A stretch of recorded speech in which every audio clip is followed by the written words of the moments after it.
I'm Greg Brown for Newsmax TV Money. We're talking today with Steve Forbes, Chairman, CEO, and Editor-in-Chief of Forbes. Welcome, sir. Good to be with you. Thank you. Let's talk Obama. The market's down 20% since he became president. And the people seem to have been voting pretty strongly against some of his ideas, at least in the marketplace. Well, and rightly so, because what he's put on the table, everyone knows he inherited a tough situation. However, he's made a bad situation better, you might say. First, proposing tax increases on energy. That's going to hurt everyone, especially lower income, middle income Americans. Going to hurt manufacturing, which doesn't need any more hurt than it's already undergoing right now. It's going to make things more expensive. Then he's going to apply more taxes to capital, wealth creation, to people who provide the wherewithal for people to get new capital for new businesses and creating new jobs. All of that is not good. Then he's going to nationalize the healthcare industry. That's going to be a real overhang. And then the spending on a scale, peacetime scale, we've never seen before. So you put all that together, and people are scratching their heads and saying, where is this thing going? And it doesn't work. We know from Japan that kind of massive spending does not revive an economy. Part of the argument that he's made for raising taxes, particularly on the wealthy, is that he has to pay down these deficits that he's inherited. What's your response to that? Is that a fair argument on his part? Well, he says he's inheriting deficits, so what does he do? He doubles and triples them. So I think that kind of rings hollow. And in terms of paying down deficits, the way you do it is by having a vibrant economy. Right now, for example, in February, federal government receipts collapsed because of a weak economy. And when you raise taxes on people, as Ronald Reagan could have told Mr. Obama, you get a weaker economy. That's been the problem with Europe. Severe regulations, high taxes, discouraging entrepreneurship. So Europe's had stagnant growth. Most of the job creation in the Western world's been here in the United States. So why do we want to follow a path that does not work? Let's talk about the banks. The financials have gotten slaughtered. Citibank trading for $1. It's pretty crazy. AIG continues to get bailouts. It seems like we have to do something here. I'm wondering if nationalization is an answer. I'm wondering if bankruptcy is an answer. What's the path out of this mess for the banks? Well, clearly the government running banks is not going to work. We've seen what they did with Fannie and Freddie. We've seen what they've done botching up AIG, which could have been turned around if they'd separated the bad part from the very good parts of AIG. Now they're making a mess of both. Good work, federal government. So clearly having them run it is not the answer. The answer right now immediate answer is to get rid of an arcane accounting rule that is devastating bank capital called mark-to-market.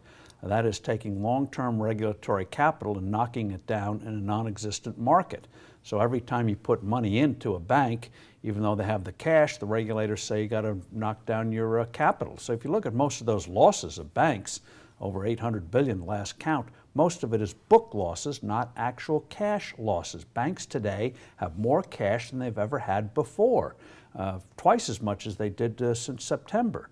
So we got rid of this rule in the Great Depression for a reason. And if we'd had that rule in the early 90s, we'd have destroyed most commercial banks in this country. So let the banks rebuild their balance sheets so they can vigorously make loans again without fearing the regulators are going to gig them for it. And then you can take care of Citigroup. Citigroup's got still some very good parts, very good franchise. You break it up, you can get some very good pieces in the future. Bank of America should not have to go under any kind of government receivership. It's quite capable of getting back on its feet. As a matter of fact, what they've done in terms of reducing costs, countrywide and Merrill both should do very well when you get a revived economy again. So these things are being done for regulatory reasons, not because of any inherent flaws now in these banks. They are flush with cash. So you do that, then we can see what we have to do if we have a particular situation, just as we've done in the past. All right. The Fed's role here is interesting. They seem to have shot all their bullets. So what do they do now? Well, the Fed has shot bullets Japan style, that is reduce their nominal interest rates down to almost zero. But in the real economy, interest rates are still at catastrophic levels. You look at good corporations, triple B, A-rated, double A-rated, and look what they're paying for 1 or 2 year money. It's ridiculous. So yes, nominal rates are low, but in the real world, conditions are still very difficult in the credit markets.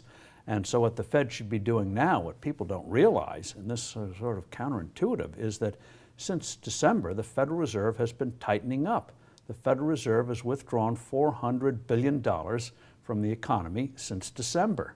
So at a time when the financial system is getting crushed, the Federal Reserve is contributing to that crushing. What the Fed should do short term, and this takes a Federal Reserve chairman who knows what he's doing, which clearly this one does not, is buying mortgage-backed securities from banks, going to banks and saying, if you refinance homeowners, remember, over 92% of homeowners in America, with great sacrifice, are still making their mortgage payments, allow them to refinance their mortgages at a low rates in this, and that's perfectly market-oriented to do that, 4.5%, 5%, and the Fed still make money on the thing.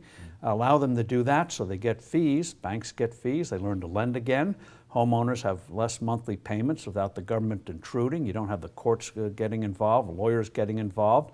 Do it a free market way. And then as the economy revives, with the Fed chairman knows what he's doing, you start withdrawing that liquidity.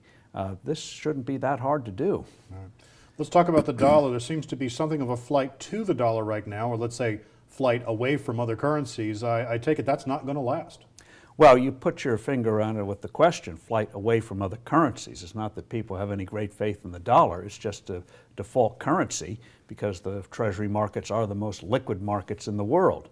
And so people want that kind of liquidity and short-term safety. There's always a market for treasuries. You can always get your cash, whereas with euros and others, that's still kind of a dicey question, depending on what kind of paper you're holding, denominated in euros. Mm-hmm.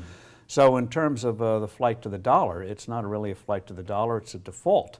It's a panic. And I think one of the key things in the next 2 or 3 years is to make sure when we start to get back on our feet that we don't collapse the dollar, because that's we've seen in the 70s where that leads to. Mm. The recession is pretty clearly here. That's been demonstrated. I hear a lot of talk about the D word, depression. Is that something that's possible or likely or just off the table? What's your take on that? Well, you can get a depression if you do a lot of stupid things in Washington, and certainly in the last year and a half, it pains me to say it, on both administrations, both the Bush administration and the Obama administration, things have been done to harm the economy. And so if they continue that glide path, yes, you could do real damage, not only here but overseas.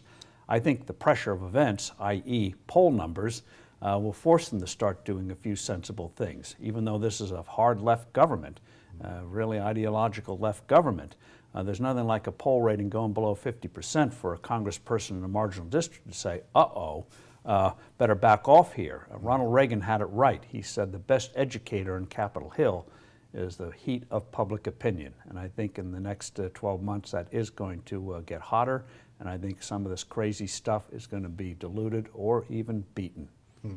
You predicted the fall off on oil, which was pretty surprising to lots of people when it fell from, 140 down into like the 30s now. Where do you see prices going in the medium term, into the next few years? Well, short term, as long as the economy's in a ditch, you're not going to see a huge rise in oil prices. However, once the economy gets back on track in the next couple of years, there's no reason why oil wouldn't go to, say, $50, $60 a barrel. And but part of the problem is, thanks to bad monetary policy with the Federal Reserve, market prices have been distorted. We really don't. What is a real price? That's the problem with erratic monetary policy. We saw that again in the 70s, is it distorts market prices. So people can't respond to the signals. Is this a real rise in energy, or is it simply inflationary speculation engineered by or made possible by the Fed? Gold seems to be going up. Again, that's partly flight and fear. Do you recommend gold at all, or gold mining stocks in this environment? Well, I think you should always look at gold as an insurance policy. 5 or 10% of your portfolio. It takes real nimbleness to know how to make money as a trading vehicle. And so I just see it as a hedge. And sometimes the hedge gets more valuable, and hopefully when things start to go right, it becomes less valuable because you don't have that flight. So I would focus on as a hedge rather than as your primary investment vehicle. What's to save us from having a Japan-style lost decade? That seems to be the big fear now, is that it will just turn into something that never ends. Well, you look at what Japan did. They raised taxes. They went on spending binges, and that clearly did not work. The Bank of Japan bought the government treasury securities in Japan. That doesn't do any good. If they had targeted that money for the corporate market, not buying direct investment, but buying corporate paper or mortgages and things like that, where the money would really get circulated, that could have been helpful. So we know raising taxes does not work. Spending binges do not work. Narrow actions by the central bank do not work. Yet what are we doing now? Narrow actions by the central bank, spending binges, raising taxes. Some people, remedial education, boy, we need it in Washington right now. We've been talking today with Steve Forbes, Chairman, CEO, and Editor-in-Chief of Forbes. Thanks so much for your time today. Thank you. I'm Greg Brown for Newsmax TV Money.